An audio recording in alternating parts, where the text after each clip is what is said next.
আসসালামু আলাইকুম রহমতুল্লাহ বারকাতু। আমাদের যে বোদখোলা ব্রিজ, বোদখোলা তিলপি মাঝখানে যে রাস্তাটি আছে, সেই রাস্তাটি একটি সেতু করা হয়েছিল যে কাঠ দিয়ে। তো তার পরিস্থিতি এখন খুবই ভয়াবহ। আপনারা দেখছেন প্রচণ্ড পরিস্থিতি খারাপ। এইটার জন্য আমরা সরকারের কাছে আবেদন করছি।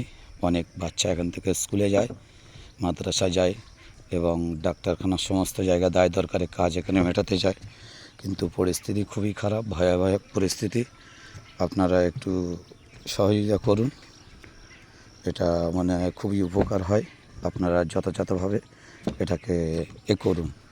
এটা আমাদের এ সাইডে আপনার পঞ্চায়েত পড়ে যাচ্ছে বোদখোলার পঞ্চায়েত হচ্ছে গোপালপুর অঞ্চল, আর এদিকে ঢোঁসা চন্দনেশ্বর, দুটোর মাঝখানে। পরিস্থিতি এত খারাপ বলা যাবে না।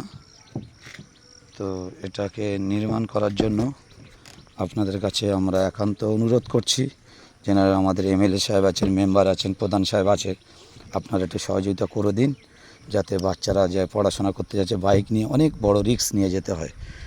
আর এখানে এই দেখুন অবস্থা, শ্যাওলা এখানে সেই বড় বড় শ্যাওলা এসে এখানে পানা এসে এখানে আটকে গিয়েছে। ব্রিজের পরিস্থিতি খুবই খারাপ। এদিকে কত স্রোত চলছে, কত গতিতে স্রোত চলছে।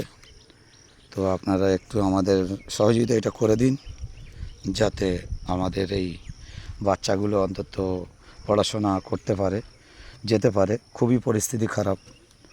আমার সরকারের কাছে, মামাটি মানুষের কাছে একান্ত অনুরোধ করছি আমরা, এগুলো আপনারা একটু যথাযথভাবে দিয়ে দিন। দেখুন কত অবস্থা ভয়ঙ্কর। আমি আজকে গাড়ি নিয়ে যাচ্ছিলাম, অনেক রিস্কে পার হতে হচ্ছে। পরিস্থিতি দেখুন কত ভয়াবহ। একটি বাচ্চা ছেলে যদি পাটা চলে যায় তো অবস্থা খুবই খারাপ হয়ে যাবে। দেখুন কি অবস্থা আছে, বেহাল অবস্থা হচ্ছে এখানে এই পরিস্থিতি এখন। তো কিছু একটু ব্যবস্থা আপনারা আমাদের করে দিন। এই দেখুন অবস্থা কতটা বিপর্যয় অবস্থা হয়ে আছে। একটু আপনারা যথাযথ কিছু একটু করে দেওয়ার ব্যবস্থা করুন। এই যে একটি বাচ্চা মেয়ে আসছে এখান থেকে পড়তে। তুমি কোন স্কুলে পড়ো? তিলপি কামালিয়া হাই মাদ্রাসা। এরকম ব্রিজের পরিস্থিতি খুবই খারাপ, তো এরকম কষ্ট করে যেতে হয়। এখান থেকে বাচ্চারাও পড়ে গিয়েছে, তাই বাইক পড়ে গিয়েছে 4-5টা। আপনারা যদি এটা একটু সারেন তো।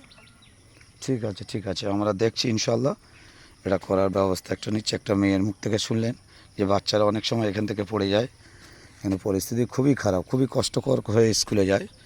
এই বাচ্চাটি তিলপি কামালিয়া হাই মাদ্রাসা পড়াশোনা করে। তো এখানে ওনার বাড়ি এই বোদখোলা গ্রাম।